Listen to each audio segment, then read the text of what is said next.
Hello students, most welcome to all of you. ये कक्षा 10 गणित की वीडियो है। टॉप 400 एमसीक्यू सीरीज़ मैंने शुरू की है, जिसमें 400 मोस्ट इंपॉर्टेंट बहुविकल्पी सवाल मैं कराऊंगा, जिसमें से 2024 का पेपर होगा, 2023 का पेपर होगा और 2022 का पेपर होगा। हर एक साल कम से कम एक पेपर के 6-7 सेट छपते हैं, तो सारे सेट मैं कराऊंगा। तो आप 7-7 मान के चलो, 7-7-7 तो 21 सेट हो जाएंगे। एक सेट में 20 सवाल होता है, तो 21 × 20 अगर आप करोगे तो 420, यानी लगभग 400 सवाल मैं आपको कराने वाला हूँ। ये वीडियो नंबर 2 है, सेकंड है मेरा। पहली वीडियो हो चुकी है चैनल पे, आप चाहें तो देख सकते हैं पहली वीडियो, उसमें भी 20 बहुविकल्पी सवाल मैंने कराए हैं। और ये वाला जो मैं कराने जा रहा हूँ, ये पेपर कोड 822 SW 2024 पिछले साल का आया हुआ पेपर है, ठीक है। 2024-25 के लिए कह सकते हो कि मोस्ट इंपॉर्टेंट सवाल हैं ये। क्यों? क्योंकि सारे ही पेपर आप देखोगे तो जब भी रिटन एग्जाम कोई भी होता है ना, तो कहते हैं लोग कि प्रीवियस ईयर क्वेश्चन पेपर जरूर करना चाहिए। क्यों? क्योंकि सारे सवाल लगभग 80-90% क्वेश्चन जो है वो प्रीवियस ईयर से फंस जाते हैं, और जो 10-20% थोड़े अलग होते हैं, अगर आपकी तैयारी अच्छी है तो आप उनमें भी अच्छे से परफॉर्म कर सकते हो, बना सकते हो। तो एक बार मैंने आपको बता दिया कि ये कोड है, 2024 का पेपर है जो मैं डिस्कस करने जा रहा हूँ। और ये 20 मल्टीपल चॉइस क्वेश्चंस जो हैं, जिसको आप बहुविकल्पी कहते हो, वो हम यहाँ पर डिस्कस करने वाले हैं। तो चलो फटाफट से वीडियो को शुरू कर लेते हैं। देखिएगा ध्यान से। देखो, पहला सवाल है कि लॉसो 12 और 21 का दिया गया है 84 दिया गया है, और मौसो 12 और 21 का क्या होगा इनमें से, वो पूछा गया है। तो आपको ये वाला फॉर्मूला बेहतर तरीके से याद होना चाहिए। ये वाला फॉर्मूला बिल्कुल बेहतर तरीके से याद होना चाहिए। फॉर्मूला क्या बनता है? मौसो गुणे लॉसो बराबर पहली संख्या गुणे दूसरी संख्या।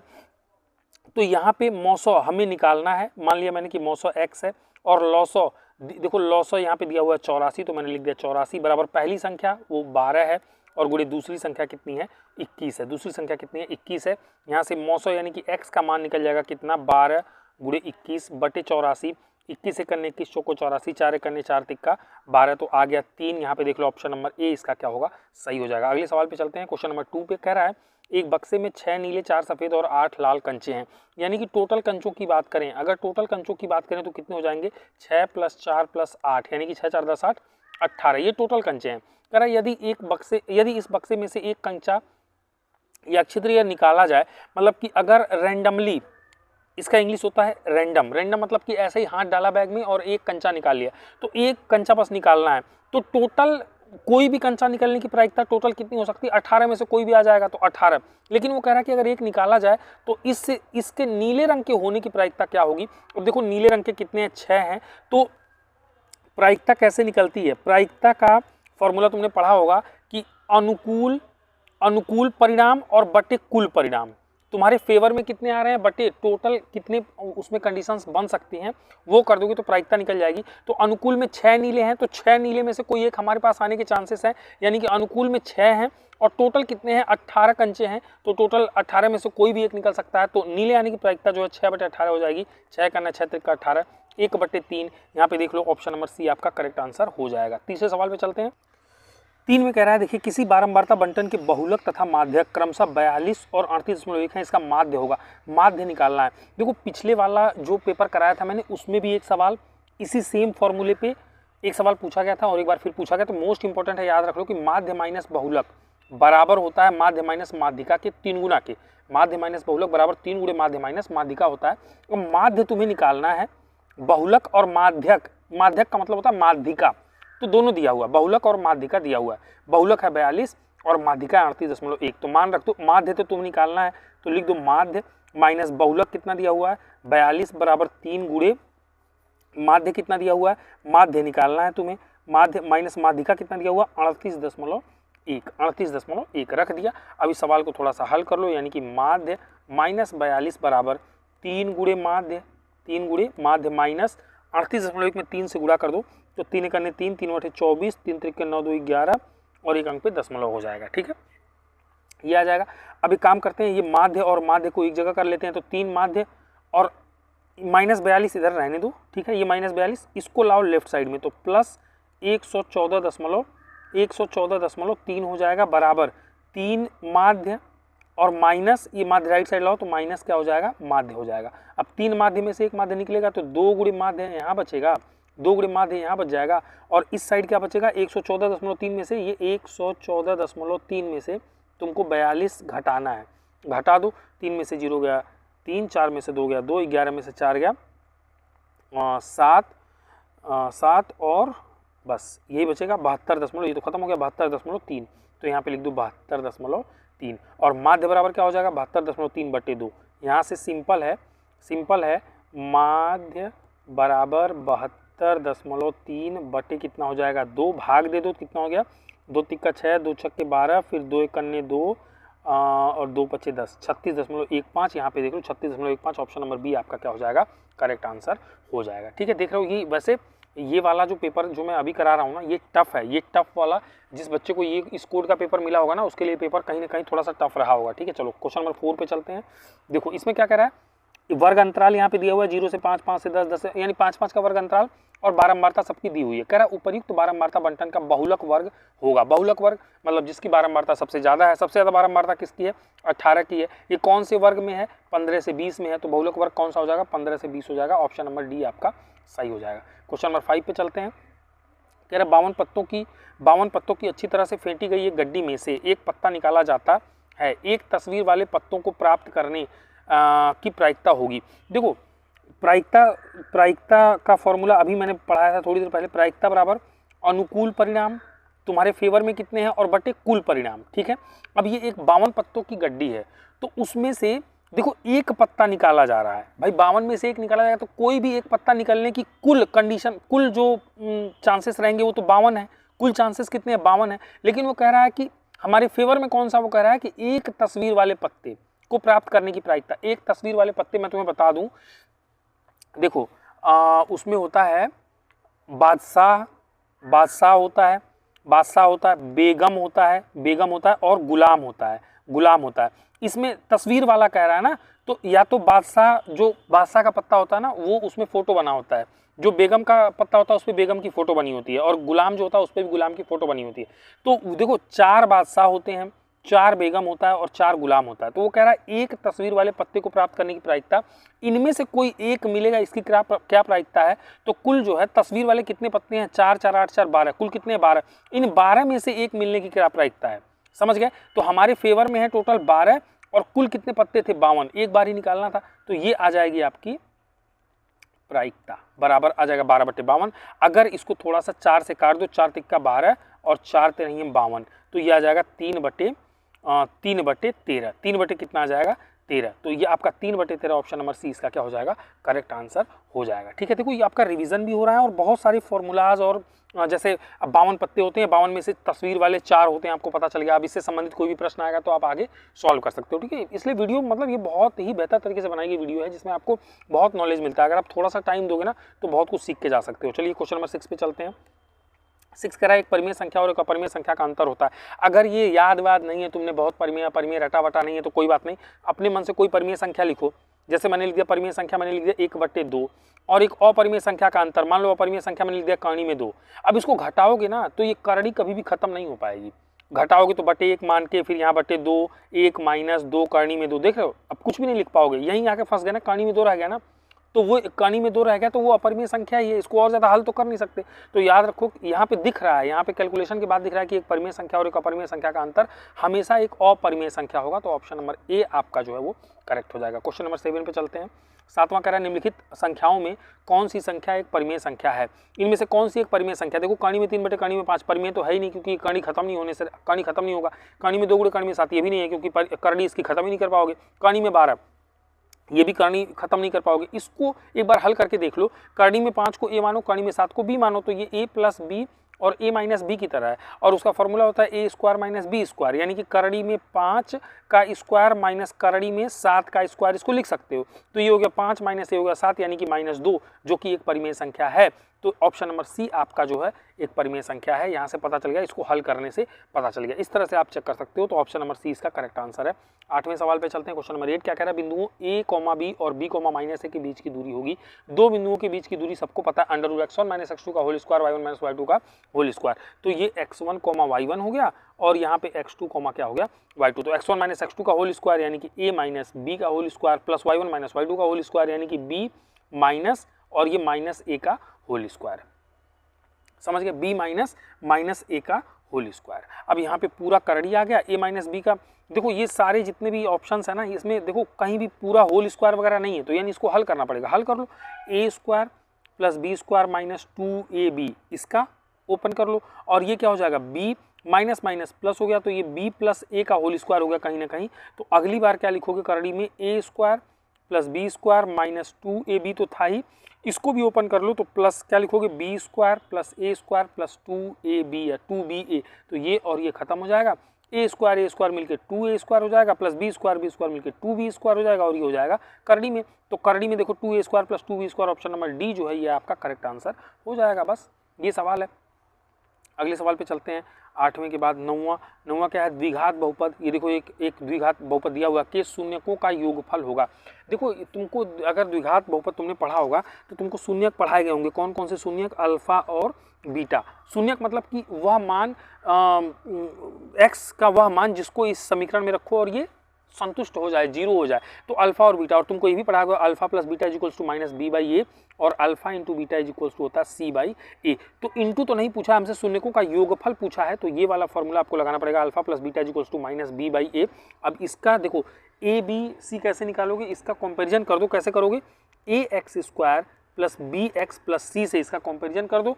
तो कंपेयर करोगे तो ए की जगह पे 4 है, तो यहाँ पे रख दो ना बटे में, ए की जगह पे 4 और माइनस यहाँ रहने दो, और बी की जगह पे क्या है, बी की जगह पे देखोगे तो -4 है, तो यहाँ पे तुमने लिख दिया -4। समझ गए, alpha plus beta equals to minus B by A, X square plus B X plus C से कंपेयर कर दिया, ए और बी के मान निकाल के यहाँ पर रख दिए, माइनस से माइनस कट गया, 4 से 4 कट गया, 1 आ गया। तो अल्फा प्लस बीटा यानी शून्यकों का योगफल कितना होगा, 1 होगा, यहाँ पर दिख रहा है। तो ऑप्शन नंबर ए आपका जो है वो सही हो जाएगा। देख रहे हो इसमें कितनी चीज़ें रिवाइज भी हो जा रही हैं, और यही सेम सवाल अगर आपके पेपर में आ गया, अगर आप ना बना पाओ तो फिर मतलब समझ लो कि बहुत मतलब एकदम फिर क्या ही है आपके लाइफ में, समझ रहे हो। और ये पेपर में आएगा, इन्हीं में से आएगा, देख लेना तुम, ठीक है। तो प्रैक्टिस आपको बहुत जरूरी है। 10th क्वेश्चन पे चलते हैं। कह रहा है रैखिक समीकरणों के एक युग्म, ये देखो 2 समीकरण दिए हुए हैं कि हलों की संख्या होगी, हलों की संख्या, इसके अनंत हल होंगे, कोई हल नहीं होगा, केवल एक हल होगा या 2 हल होगा। तो वो तो क्या है कि अगर 2 समीकरण आपको 2 रैखिक समीकरण दिए हैं तो वहाँ पे आपको पढ़ाया गया होगा a1 बाई a2 बराबर b1 बाई b2 और बराबर c1 बाई c2। अगर तीनों बराबर हैं तो आपने पढ़ा है कि अनेक हल होते हैं। अगर a1 बाई a2 बराबर है b1 बाई b2 के, लेकिन वो बराबर नहीं है c1 बाई c2 के, तो कोई हल नहीं होता है, कोई हल नहीं होता है। और अगर a1 बाई a2 बराबर नहीं है b1 बाई b2 के, तो आप कह दोगे कि मतलब अद्वितीय हल होता है, अद्वितीय हल होता है। तो आप कंपेयर करके देख लो। अब जैसे ये समीकरण है, क्या लिखा हुआ है, x माइनस वाई बराबर 8, तो इसको 8 को पहले तो लेफ्ट साइड लाओ, x minus Y minus 8 is equals to 0 कर दो। अब इसको a1x plus b1y plus c1 is equals to 0 से तुलना कर लेना, तो a1 b1 c1 निकल जाएगा। ऐसे ही इस समीकरण को अच्छे से लिख लो, 3x minus 3y minus 16 is equals to 0। 16 को लेफ्ट साइड लाओगे तो माइनस 16 इज इक्वल्स टू 0। अब ये क्या हो जाएगा, a2x plus b2y plus c2 is equals to 0। यहाँ से a2 b2 c2 निकल गया। अब a1 बाई a2 निकालो, तो a1 की जगह पे यहाँ 1 है, बटे यहाँ पे a2 की जगह पे 3 है, तो 1 बटे 3।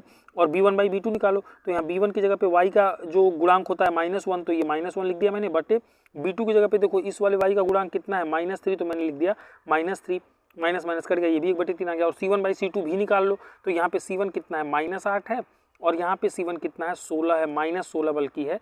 तो ये जो है माइनस से माइनस कट गया, और 8 करने 8 दूना 16, यानी कि ये 1 बटे 3 आ गया, दूसरा वाला भी 1 बटे 3, और तीसरा वाला आ गया 1 बटे 2। तो तुम देख रहे हो 1 बटे 3 बराबर 1 बटे 3, लेकिन ये बराबर नहीं है 1 बटे 2 के, यानी कि कंडीशन ये वाली बन गई कि a1 बाई a2 बराबर b1 by b2 not equals to c1 by c2। तो कोई भी हल नहीं होगा, तो कोई हल नहीं होगा, तो यहाँ कोई नहीं, ऑप्शन नंबर बी आपका जो है वो करेक्ट हो जाएगा। 10 सवाल हो गए, 10 और बचे हैं, फटाफट से निपटाते हैं उसे भी। 11वां देखिएगा, कह रहा है यदि एक समीकरण ये दिया हुआ है का एक मूल 2 है तो k का मान होगा। कह रहा है ना एक मूल 2 है, याद रखो, बिल्कुल दिमाग में सेट कर लो। अगर किसी भी द्विघात समीकरण है, कोई भी समीकरण का अगर मूल कह रहा है कि ये मूल है उसका, तो उसका मान उस समीकरण में रखोगे ना, तो उस समीकरण को वह पूरी तरह से संतुष्ट करेगा। यानी कि अगर मूल 2 है तो x की जगह पे 2 यहाँ रखोगे ना, तो इस समीकरण को संतुष्ट कर देगा वो। तो रख के देख लो, X square minus kx minus 8 is equals to 0 था, x बराबर तुम 2 रख दो, तो 2 का स्क्वायर 4 माइनस x की जगह पे 2 रखो, तो k गुणे 2 यानी कि 2k, और -8 बराबर 0 हो गया। यहाँ से -2k इज इक्वल्स टू 8 को राइट साइड भेज दो तो +8, 4 को राइट साइड भेज दो तो -8 में से 4 गया बचा 4। यहाँ से k बराबर क्या हो जाएगा 4/-2, 2 एक करने 2 दूनी 4, तो यहाँ से आ गया -2। के बराबर कितना आ गया -2, तो ऑप्शन नंबर 20 का जो है वो करेक्ट आंसर हो जाएगा। चलिए आगे चलते हैं। कह रहा समांतर श्रेणी AP, एक श्रेणी दी हुई है, एक समांतर श्रेणी AP 10, 7, 4 dot dot dot dot आगे तक की श्रेणी ऐसे ही बढ़ती चली जाएगी। का 20वां पद होगा। देखो ये चैप्टर तुमने पढ़ा है नहीं पढ़ा है मायने नहीं रखता, क्योंकि अगर नहीं पढ़ा है तो चलो ठीक है एक बार को फिर भी वो है, बट अगर नहीं भी पढ़ा तो मैं हेल्प कर दे रहा हूँ ना आपके यहाँ पे, और पढ़ा है तो मैं आपको रिवाइज करा दे रहा हूँ। nवां पद जब भी निकालना हो, 20वां पद, 21वां पद, चौथा पद, 5वां पद, तीसरा पद, nवां पद nth टर्म्स इंग्लिश में tn का मतलब nth टर्म्स, nवां पद tn अगर निकालना हो तो कैसे निकलता है, a प्लस ब्रैकेट में n-1 इंटू डी, जहाँ पे a पहला पद होता है, n कुल पदों की संख्या होती है, ठीक है, कुल पदों की संख्या, और d जो है वो सर्वांतर होता है, डिफरेंस होता है, ठीक है, सर्वांतर होता है, डिफरेंस होता है। तो बस ये फॉर्मूला मोस्ट इंपॉर्टेंट है, कह रहा हूँ कि बार बार हर साल इससे सवाल जरूर आते हैं आपके परीक्षा में बहुविकल्पी में, नहीं बहुविकल्पी में आया तो 2 नंबर में आ जाएगा, इसलिए बिल्कुल याद करके चलो tn बराबर a plus n-1 into D. nवां पद निकालना हो तो a पहला पद है, n पदों की संख्या और d जो है सर्वांतर है, तो बस यहाँ पे वैल्यूज रख दो फटाफट, और nवां पद यानी कि tn निकाल लो बराबर, देखो पहला पद कितना है 10 है, तो 10 प्लस 20वां पद तुम्हें निकालना है, यानी 20 तक इस श्रेणी को ले जाना है, तो n 20 हो जाएगा -1, और d सर्वांतर डिफरेंस, डिफरेंस कितने का है देखो जरा, देखो वैसे तो तुम्हें 10 और 7 में 3 का डिफरेंस दिख रहा होगा, 7 और 4 में भी 3 का डिफरेंस दिख रहा होगा, लेकिन देखो ये जो श्रेणी है ना ये घटते हुए क्रम में है, 10, 7, 4, 4 में से भी 3 गया तो 1 आएगा, घट रही है, तो डिफरेंस तुम 3 का नहीं कहोगे बल्कि -3 का कहोगे, डिफरेंस 3 का नहीं कहोगे, कितने का कहोगे, -3 का कहोगे। ये बहुत बहुत इंपॉर्टेंट बात है, ध्यान रखना है आपको कि देखो डिफरेंस जब निकालते हो ना तो हमेशा a2 माइनस a1 होता है, a2 माइनस a1, जहाँ पे देखो a1, a2, a3 अगर ऐसे कहोगे तो a2 माइनस a1 ये 7 माइनस 10, 7 माइनस 10 यानी कि -3। अब वैसे मैंने जो तुम्हें आइडिया दिया कि 10, 7, 4 देखो घट रहा है ना, तो जो अंतर है उस पर तुम माइनस लगा के हमेशा लिखोगे, तो यहाँ पे सर्वांतर -3 का हो जाएगा। अगर वो श्रेणी बढ़ती हुई होती, मान लो श्रेणी ऐसे शुरू हुई थी 10 फिर 13 फिर 16 ऐसे होती, तो फिर 13 माइनस 10 3, समझ रहे हो, और 16 माइनस 13 3, ये डिफरेंस प्लस, क्योंकि श्रेणी बढ़ रही है 10, 3, 16, 10 से 13, 13 से 16 बढ़ रही है तो डिफरेंस 3 का होता है, यहाँ पे घट रही है तो डिफरेंस -3 का होगा, और नहीं तो याद रखो हमेशा डिफरेंस निकालने के लिए a2 माइनस a1 करना है। यहाँ पे जैसे 13 माइनस 10 3 आता है, वैसे ही 7 माइनस 10 -3 आएगा, तो डिफरेंस की जगह पे यहाँ पे तुमको -3 रखना पड़ेगा। तो यहाँ पे 10 धन 20 में से 1 गया 19 और गुणे में -3 है, 19 यहाँ 57 जो कि माइनस में आ रहा है, और 10 यहाँ पे है, 57 में से 10 घटा दो तो 47 आ गया माइनस में, तो -47 जो है वो nवां पद इसका आएगा घटते घटते घटते, और आंसर माइनस में आया है, इसका मतलब तुमने जो सवाल सही जो हल किया वो बिल्कुल सही किया, क्यों, क्योंकि सारणी ये तो श्रेणी घट रही है ना, घटते घटते माइनस में चली जाएगी, तो -47 इसका सही आंसर, ऑप्शन नंबर ए जो है बिल्कुल करेक्ट आंसर है। चलिए आगे चलते हैं क्वेश्चन नंबर 13 पे, कह रहा 10 सेंटीमीटर त्रिज्या वाले एक वृत्त के बिंदु P पर स्पर्श रेखा, अच्छा देखो मैं एक काम करता हूँ, पहले एक सर्कल ड्रॉ कर लेता हूँ, एक सर्कल ड्रॉ कर लेता हूँ फटाक से, चलो ये मान लो सर्कल है, ठीक है। अब आगे चलते हैं, क्या कह रहा है 10 सेंटीमीटर त्रिज्या वाले एक वृत्त, यानी कि अगर इसका केंद्र मान लो ये है, तो इसकी अगर त्रिज्या कही जाए, त्रिज्या भी थोड़ा ठीक से ही बनाना पड़ेगा मुझे, नहीं तो तुम लोग कहोगे कि सर ने सही से नहीं बनाया अच्छा सा। चलो ये देखो ये त्रिज्या बना दी मैंने, ठीक है। अब ये त्रिज्या दी हुई है 10 सेंटीमीटर, ये त्रिज्या कितनी दी हुई है 10 सेंटीमीटर, तो 10 सेंटीमीटर त्रिज्या वाले एक वृत्त मैंने बना लिया 10 सेंटीमीटर त्रिज्या के बिंदु P पर स्पर्श रेखा, मान लो यहाँ पर ये बिंदु P है, इस पर एक स्पर्श रेखा PQ खींचा गया है, तो चलो एक स्पर्श रेखा मैं एक स्पर्श रेखा यहाँ पर खींच देता हूँ, इस पे P पे एक स्पर्श रेखा मतलब वृत्त को छू के जाने वाली रेखा, मान लो ये है स्पर्श रेखा, एक मैंने खींच दी बड़ी सी, ठीक है।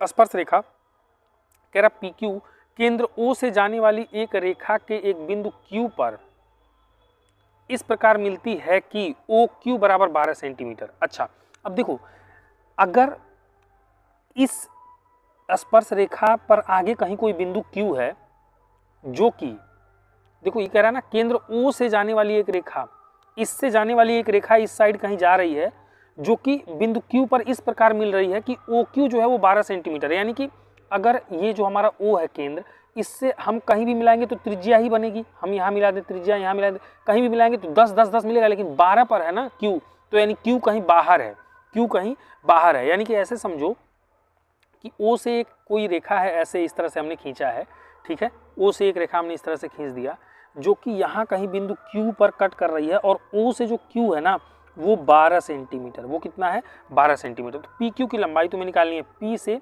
Q की ये वाली लंबाई जो है हम लोगों को निकालनी है। तो तुम देखो ये तो कहीं ना कहीं ये क्या बन गया, ये बन गया एक समकोण त्रिभुज। कौन सा? समकोण त्रिभुज। और समकोण है तो पाइथागोरस थ्योरम लगाओगे, PQ आसानी से निकल जाएगा। अगर नहीं समझ में एक बार और एक्सप्लेन कर देता हूँ। कह रहा 10 सेंटीमीटर त्रिज्या वाले एक वृत्त के, मैंने एक वृत्त बना लिया, 10 सेंटीमीटर त्रिज्या है, एक बिंदु P लिया, इससे एक स्पर्श रेखा खींचा PQ, और कह रहा केंद्र O से जाने वाली एक रेखा से एक बिंदु Q पर इस प्रकार मिलती है कि OQ जो है वो कितना है 12 सेंटीमीटर है। तो ये अब समझ में आ गया, O से Q आगे, और वो Q यहाँ नहीं हो सकता, यहाँ नहीं हो सकता, कहीं आगे होगा, वृत्त के बाहर होगा, समझ रहे हो। तो OQ यहाँ से ऐसे मिला दिया। अब हमें PQ निकालना है, तो एक काम करो, कर्ण का वर्ग यानी कि 12 का वर्ग बराबर लंब का वर्ग यानी 10 का वर्ग धन आधार का वर्ग यानी कि PQ का वर्ग, और PQ की लंबाई हमें निकालनी है। तो फटाक से निकाल दो, 144 माइनस 100 बराबर PQ का स्क्वायर। यहाँ से होगा 44 बराबर PQ का स्क्वायर, है ना। 12 बराबर में 144 और 10 में 100, हाँ सही तो कर रहा हूँ। तो यहाँ से PQ बराबर आ जाएगा करड़ी में 44। अब करड़ी में 44 को क्या लिख सकते हो, 2 करड़ी में 11 लिख सकते हो। इसको करड़ी में 44 को क्या लिख सकते हो, 2 गुणे 11, 2 दूनी 4 और 11 चौके 44। तो 2 गुणे 2 कॉमन हो गया ना, 2 बार, तो एक बार बाहर निकाल लिया तो 2 और कड़ी में 11 बच गया, तो 2 कड़ी में 11 सेंटीमीटर। ऑप्शन नंबर सी जो है वो बिल्कुल करेक्ट आंसर हो जाएगा। आगे चलते हैं, क्वेश्चन नंबर 14 पे चलते हैं। 14 कह रहा है यदि दो घनों जिनमें से प्रत्येक का आयतन 8 सेंटीमीटर क्यूब है के संलग्न फलकों को एक सिरे से दूसरे से मिलाकर जोड़ दिया जाता है तो इससे प्राप्त घनाभ का पृष्ठीय क्षेत्रफल होगा। पढ़ने में सवाल बड़ा लग रहा है लेकिन है बड़ा आसान सा, बड़ा छोटा सा है। देखो यहाँ पर ये एक घन दिख रहा होगा और ये एक अलग घन दिख रहा होगा। अब दो घन है, प्रत्येक का आयतन, इसका और इसका दोनों का आयतन 8 सेंटीमीटर क्यूब है। घन का आयतन तुम लोगों को पढ़ाया ही गया होगा, भुजा का घन होता है और वो कितना दिया हुआ, 8 सेंटीमीटर क्यूब दिया हुआ है। तो यहाँ से अगर मैं भुजा निकालना चाहूँ तो घन को राइट साइड भेजूंगा तो घनमूल में बदल जाएगा। 8 का घनमूल मुझे निकालना पड़ेगा और 8 का घनमूल होता है 2, तो भुजा आ गई 2 सेंटीमीटर। और चूंकि घन है तो इसकी लंबाई चौड़ाई ऊंचाई बराबर होती है, तो यानी इसकी लंबाई ये 2 होगा, ये ऊंचाई ये भी 2 होगा और ये चौड़ाई ये भी कितना होगा, 2 होगा। ये दूसरा वाला घन की अगर बात करें तो इसकी भी लंबाई 2, ऊंचाई भी 2 और चौड़ाई भी कितना होगा, 2 होगा। और वही तो कह रहा है कि दो घनों जिनमें से प्रत्येक का आयतन 8 सेंटीमीटर क्यूब है के संलग्न फलकों को एक से दूसरे मिलाकर जोड़ दिया जाए।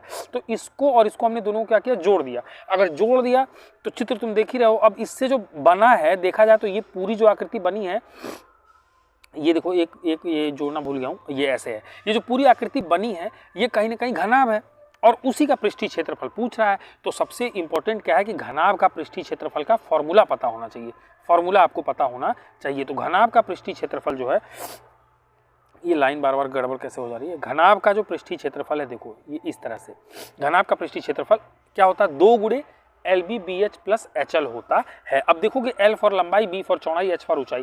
तो यहाँ पे देखो ये घनाभ की जो ऊंचाई है वो तो 2 ही है और जो घनाभ की चौड़ाई है वो भी कितनी है, 2 है। लेकिन जो ये लंबाई है ना ये बढ़ गई है, जो लंबाई है ये बढ़ गई है, 2 और 2 मिलकर कितनी हो जाएगी, हो गई है 4 हो गई है। तो यहाँ पर घनाभ का पृष्ठीय क्षेत्रफल का फॉर्मूला इंपॉर्टेंट था, अगर याद है और ये लॉजिक क्लियर हो रहा है तो ये सवाल सेकंडों में लग जाएगा। मैं लगा दूं पृष्ठीय क्षेत्रफल बराबर 2 गुणे L गुणे B। तो L कितना है 4 और गुणे B कितना है 2, धन B गुणे H, B गुणे H, B कितना है 2 गुणे H भी कितना है 2 प्लस H कितना है 2 गुणे L, L वापस से कितना हो गया 4 हो गया, L कितना हो गया 4 हो गया। लंबाई जो बढ़ के कितनी हो गई 4 हो गई। हल कर दो, 4 दूनी 8 धन 2 दूनी 4 धन 4 दूनी 8, तो 8 4 12 8 20 और बाहर 2 से गुणा करना है तो 20 दूनी कितना हो गया, बराबर में इसको हल करोगे 20 दूनी कितना हो गया 40 हो गया। तो 40 सेंटीमीटर स्क्वायर जो है ऑप्शन नंबर सी इसका करेक्ट आंसर हो जाएगा। पृष्ठीय क्षेत्रफल 40 स्क्वायर सेंटीमीटर। आई होप आपको समझ में आ रहा होगा।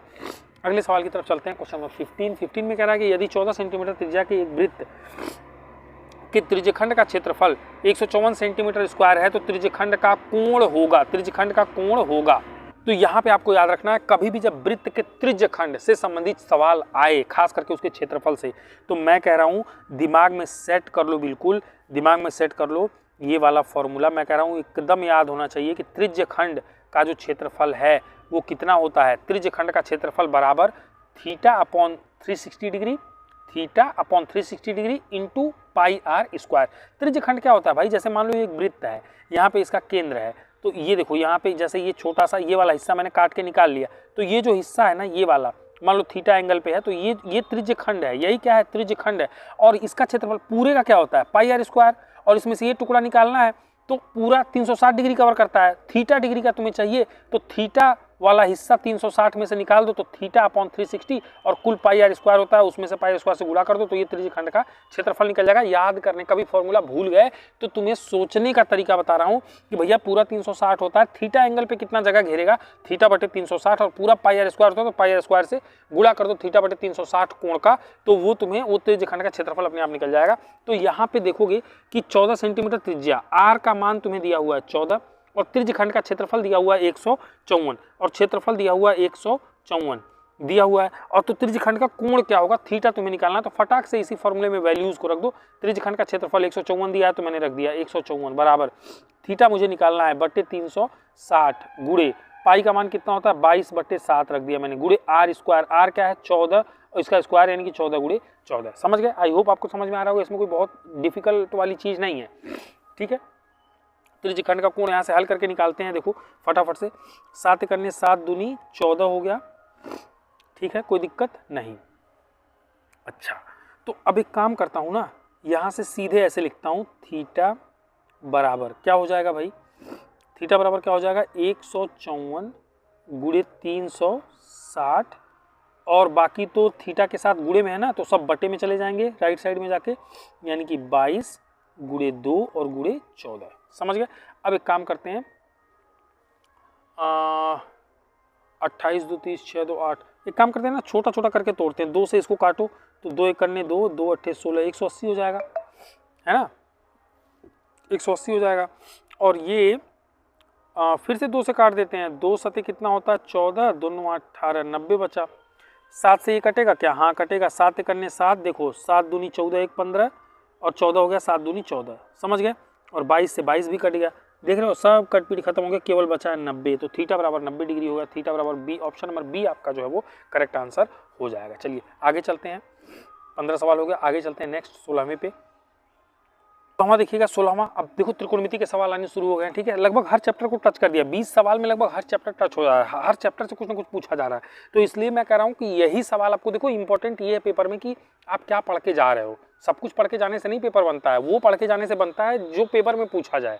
तो ये वो सवाल मैं आपको करा रहा हूँ जो पेपर में ही पूछे जाएंगे। ठीक है, मोस्ट इंपॉर्टेंट है, प्रीवियस ईयर बार बार पूछे गए हैं, तो आपको जरूर बना के जाना चाहिए। ठीक है, अब देखो इसका मान पूछ रहा है, तो 2 गुणे साइन 30, बताओ जल्दी से कितना होता है, 1/2 होता है, और गुणे कॉस 30 कितना होता है, कॉस 30 होता है करड़ी में 3/2। तो हल ही क्या करना है, 2 से 2 कट गया, करड़ी में 3/2 बच गया, तो करड़ी में 3/2, इसका ऑप्शन नंबर डी जो है वो करेक्ट आंसर हो जाएगा। ठीक है, आगे चलते हैं 17वें सवाल पे।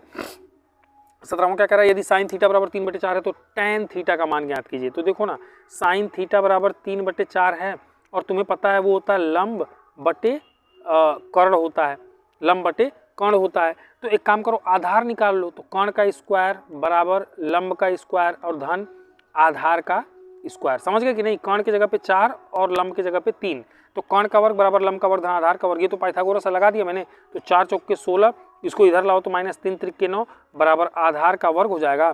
तो 9 7 16 होता है क्या, हाँ 7 बराबर आधार का वर्ग हो जाएगा। तो आधार बराबर कितना आ जाएगा, करड़ी में 7 आ जाएगा। और टैन थीटा क्या होता है भाई, लंब बटे आधार होता है, लंब बटे आधार होता है। अब लंब कितना है, लंब है 3, तो रख दो 3 बटे आधार, तुमने अभी निकाला करड़ी में 7, तो रख दो करड़ी में 7, 3 बटे करड़ी में 7, टैन थीटा का मान आ गया। बस यही आंसर है, 3 बटे, ऑप्शन नंबर ए आपका जो है करेक्ट हो जाएगा। आगे चलते हैं 18वें नंबर पे। 18वां सवाल देखो, ये कह रहा है cosec A plus cot A, और ब्रैकेट में क्या 1 माइनस कॉस ए का मान होगा, इसका मान होगा। अच्छा, तो इसका मान निकालने के लिए एक काम करो, चलो इसको सॉल्व कर लेते हैं। एक काम करो, कॉसेक को साइन, कॉसेक और कॉट को ना साइन कॉस में ही बदल लो। तो कॉसेक को क्या लिख सकते हो, 1 साइन ए, और प्लस कॉट ए को क्या लिख सकते हो भाई, साइन ए अपॉन, नहीं गलत लिख देना, साइन ए क्यों, साइन ए क्यों, कॉट है ना, कॉट का कॉस अपॉन साइन, तो कॉस ए अपॉन क्या लिख सकता हूँ मैं, साइन ए। ठीक है, ये ऐसे लिख दिया मैंने, और इस ब्रैकेट में 1 माइनस कॉस ए को मैं रहने दूंगा। क्यों? क्योंकि भाई साइन कॉस में ही मैं बदल के सवाल को लगाना चाह रहा हूँ, तो शायद जल्दी से आंसर आ जाएंगे। ठीक है, तो अब देखो साइन ए एक जैसा हर हो गया ना, तो अंश तो डायरेक्टली जुड़ जाएगा।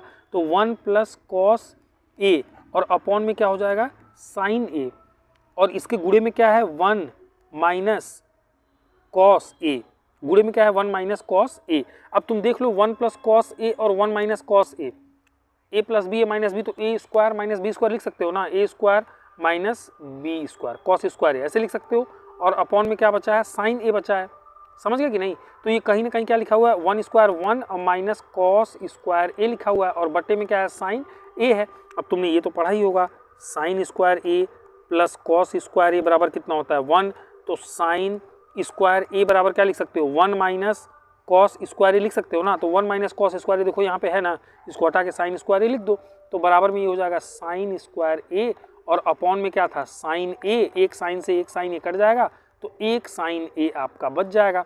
तो इसका आंसर हो जाएगा साइन ए, ऑप्शन नंबर डी जो है वो करेक्ट है। ठीक है, इस तरह से बिल्कुल ईजी है, ये वाले तो आसान है, त्रिकोणमिति के तो आसान है सवाल। ठीक है, चलो नेक्स्ट, अब इसकी वैल्यू निकालनी है। 1 minus ten square upon 1 plus ten square का मान होगा, क्या मान होगा भाई। अच्छा एक बात मैं तुम्हें पहले ही बता दूं कि देखो 1 प्लस टेन स्क्वायर थीटा अगर होता है 1 प्लस टेन स्क्वायर तब तुम लिख पाते सेक स्क्वायर ए, समझ गए, ये वाला फॉर्मूला यहाँ मत लगा देना। 1 माइनस टेन स्क्वायर का फॉर्मूला नहीं है वो, 1 प्लस टेन स्क्वायर का फॉर्मूला होता है सेक स्क्वायर ए। ठीक है, और ऐसे ही 1 प्लस कॉट स्क्वायर ए जब लिखा होता है कॉट स्क्वायर ए प्लस में, तब वो हो जाता है कोसेक, कोसेक स्क्वायर ए, कोसेक स्क्वायर ए तब वो होता है। बात पहले बता दे रहा हूँ मैं, कंफ्यूज मत करना, इसलिए मैं कह रहा हूँ ये वीडियो इतनी इंपॉर्टेंट क्यों है, बहुत सारी चीज़ें आपको रिवाइज कराई जा रही है। ठीक है, तो 1 माइनस टेन स्क्वायर अपॉन, इसको देखो लगाने के तो बहुत सारे मेथड्स हो सकते हैं, पर मैं एक ईजी मेथड चुन रहा हूँ।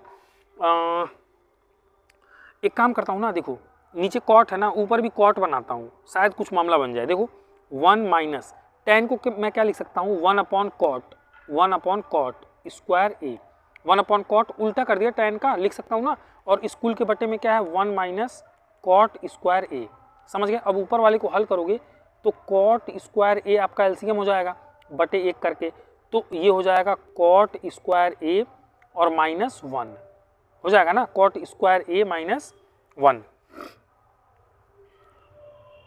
कोई दिक्कत, कुछ गलत तो नहीं कर रहा हूँ। 1 माइनस 1 अपॉन कॉट स्क्वायर ए, यहाँ से कॉट स्क्वायर ए माइनस 1 अपॉन कॉट स्क्वायर ए, और इसमें हमें भाग देना था, ये बटे में क्या है 1 माइनस कॉट स्क्वायर ए ना, तो 1 माइनस कॉट स्क्वायर ए, समझ गए। अब इसको एक काम करता हूँ, इसको भी 1 माइनस, इसको ऐसे लिख देता हूँ ना, माइनस कॉमन ले लेता हूँ, तो 1 माइनस सी ओ टी कॉट स्क्वायर ए लिख सकता हूँ, माइनस कॉमन ले लिया तो माइनस अंदर गया -1 और minus minus plus cot square A, वही सेम चीज़ है। और स्कूल के बटे में क्या है सी ओ टी कॉट स्क्वायर ए, भाग को बदल दिया बटे एक करके मैंने गुणे में, तो 1/1 माइनस सी ओ टी कॉट स्क्वायर ए, समझ गया। तो ये 1 माइनस कॉट स्क्वायर ए 1 माइनस कॉट स्क्वायर ए कट गया, 1 अपॉन कॉट स्क्वायर ए बचा, 1 अपॉन कॉट टेन होता है, तो ये तो टेन स्क्वायर ए लिख सकते हैं, लेकिन यहाँ पे माइनस एक बच रहा है तो बाहर क्या आ जाएगा माइनस आ जाएगा, तो माइनस टेन स्क्वायर ए, यानी कि ऑप्शन नंबर बी जो है, ऑप्शन नंबर बी जो है वो इसका करेक्ट आंसर हो जाएगा। देख लिया मैंने, इजी मेथड से कर दिया। एक और तुम्हें हिंट कर देता हूँ, घर बैठे बैठे ट्राई करो, इस टेन को साइन स्क्वायर ए अपॉन कॉस स्क्वायर ए लिख देना, और कॉट को कॉस स्क्वायर ए अपॉन साइन स्क्वायर ए लिख देना, और लघुत्तम वगैरह लेके थोड़ा सॉल्व करना, वो भी कट पिट के आखिरी में माइनस टेन स्क्वायर ए ही बचेगा। ठीक है, आई होप आपको समझ में जरूर आ रहा होगा। अब लास्ट सवाल भी कर लेते हैं 20वां। और देखो अगर वीडियो अच्छी लगती है, तुम्हें लगता है ये 2025 में हेल्प करेगा, वैसे तो ये हर साल घूम फिर के यही सवाल आते हैं, ये मोस्ट इंपॉर्टेंट वीडियोज़ हैं, तो अगर तुम्हें हेल्पफुल लगता है तो लाइक ज़रूर करना सेशन को, वीडियो देखने के बाद तुम्हें अच्छी लगती है तभी करना, ठीक है, लाइक करना, और लाइक जब कर दे रहे हो तुम्हें अच्छा लग रहा है, अपने दोस्तों में शेयर जरूर करना है। इसे जितना ज़्यादा शेयर करोगे वीडियो, जितनी ज़्यादा लोगों तक पहुँचेगी मुझे उतना ही अच्छा लगेगा, और भी अच्छे तरीके से मैं नेक्स्ट वाली वीडियो लेकर के आऊँगा। ठीक है, तो शेयर जरूर कर देना, और चैनल पर नए हो तो सब्सक्राइब कर लेना, पुराने हो तो बस दबा के शेयर करो और लाइक कर दो, बस इतना कर दो बस। ठीक है, 20वां कह रहा दिए गए चित्र में यदि एस टी पैरेलल है क्यू पी के, तो जरा देखना एस टी ये वाली लाइन है, अब ये वाली लाइन कह रहा है पैरेलल है पी क्यू के, इसके पैरेलल है, वो बता दिया उसने, और कह रहा है क्यू एस 3 सेंटीमीटर, क्यू और एस देखो ये 3 सेंटीमीटर लिखा हुआ है, एस आर 1.5 सेंटीमीटर, एस से आर ये 1.5 सेंटीमीटर लिखा हुआ है, और पी टी 2.8 सेंटीमीटर देखो लिखा हुआ है, पी से टी, तो टी से आर का मान होगा। देखो इसमें क्या होता है ना, ये एक प्रमेय है कि अगर कोई एक त्रिभुज इस तरह से है, एक भुजा के जस्ट समांतर अगर दूसरी भुजा को तुम ऐसे खींच रहे हो, तो जानते हो क्या होता है, जो ये वाली लाइन दोनों भुजाओं को काट रही है ना, तो इसका और इसका अनुपात इसके और इसके अनुपात के लंबाई के बराबर होता है। मतलब ये वाली लंबाई का अनुपात इस लंबाई से और ये वाली लंबाई का अनुपात इस लंबाई से हमेशा बराबर होता है। ठीक है, ये प्रमेय है, याद रखना पड़ेगा। अगर ये प्रमेय तुम्हें याद है तो ये सवाल ना ऐसे चुटकियों में लगेगा। देखो अब जैसे ये वाला मैंने पढ़ाया तो इसमें क्या है कि पी क्यू के पैरेलल एस टी है, तो मैंने क्या कहा एस टी वाली रेखा जो है इसको और इसको कट कर रही है, तो ये जो कट कर रही है ना, जो रेखाएं कट हुई है ना, इनका जो लंबाई का अनुपात है वो हमेशा बराबर होता है। मतलब कहने का क्यू से एस, देखो क्यू से एस बटे एस से आर बराबर होगा पी से टी, वो जो लंबी वाली दूरी है पी से टी, और बटे छोटी वाली दूरी टी से आर के, ये हमेशा बराबर होगा। ये प्रमेय है, अगर ये प्रमेय पता है तो सेकंड्स में लग जाएगा। अब रख दो वैल्यू, क्यू एस का रख दो तुम 3 बटे एस आर का रख दो तुम 1.5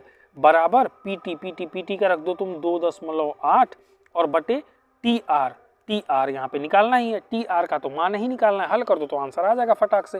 अब देखो ये तो मैं ऐसा करता हूँ, दशमलव हटा के 0 कर देता हूँ भाई, दशमलव हटाऊंगा 1 0 बढ़ाऊंगा तो 15 करने 15 दूनी 30, ये तो हो गया 2, यानी कि 2 बराबर क्या हो गया 2.8 बटे टी आर, बटे 1 करके तिरिये गुणा कर देना, तो यहाँ से टी आर बराबर सीधे लिख दो 2.8 और बटे 2, समझ गए, 2.8 बटे 2। अब 2 से ये कटेगा 2.8 की नहीं कटेगा, कटेगा ना, 2 1 करने 2, 2 चौक के 8, 1 अंक पे 1.4, तो 1.4 आ गया। टी आर बराबर 1.4। देखो इसमें कौन सा है 1.4, डी है, ऑप्शन नंबर डी इसका बिल्कुल करेक्ट आंसर है, ऑप्शन नंबर डी इसका बिल्कुल करेक्ट आंसर है। आई होप आपको समझ में आएगा, बहुत सारे कॉन्सेप्ट्स, बहुत सारी बेहतर चीज़ें आपको यहाँ पे रिवाइज करने को मिल रही हैं, रिविजन भी हो रहा है, साथ में ये वो इंपॉर्टेंट सवाल है जो मैं कहता हूँ कि डिजिट के हिसाब से, मतलब शब्दशः जिसको कहते हो डिट्टो कॉपी, ये तुम्हारे एग्जाम में छप सकते हैं, तो ये बहुत इंपॉर्टेंट है। और मैं बार बार कह रहा हूँ वीडियो को शेयर करो। ठीक है, आज इतने रखते हैं, अगली वीडियो में फिर से नए 20 सवाल लेके आऊँगा मैं बहुविकल्पी के। आपके बहुविकल्पी में 70 में से 20 बिल्कुल मतलब समझ लो पक्के हो जाएंगे, 20-20 25-25 मिनट की वीडियो देखते जाओ और तुम्हारा काम बिल्कुल हो जाएगा। ठीक है, तो आज के लिए इतने रखते हैं, बाकी अगर कुछ कहना है आप कमेंट बॉक्स खुला हुआ है उसमें आप कह सकते हैं। Thank you for watching.